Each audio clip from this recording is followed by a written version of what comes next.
Welcome to our channel. Today we how to backup signed settlement documents using DocuSign. Complete guide step by step clearly. Open your web browser and navigate to the DocuSign homepage.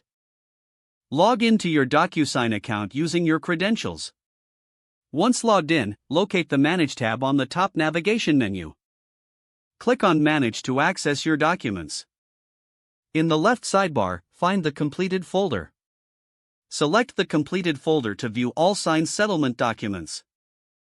Identify the document you wish to backup from the list. Click on the document title to open it. Once the document is open, look for the download option. The download option is typically located in the top right corner of the screen. Click on Download to begin downloading your signed document. Choose the preferred file format for your backup, typically PDF. After selecting your format, the document will download to your computer. Once the download is complete, navigate to your computer's Downloads folder.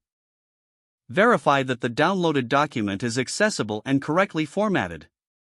To ensure the document is safe, consider moving it to a dedicated backup folder.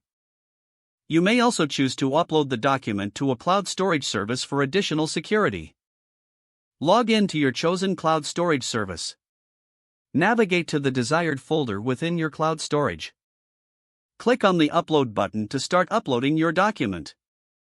Select the recently downloaded document from your local storage. Wait for the upload process to complete. Once uploaded, check that your document is visible in the cloud storage folder. Consider setting reminders for regular backups of important documents in the future.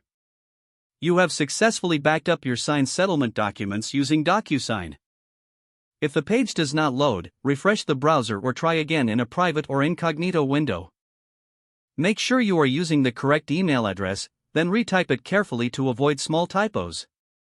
If your password is not accepted, use the reset option and create a new strong password you can remember.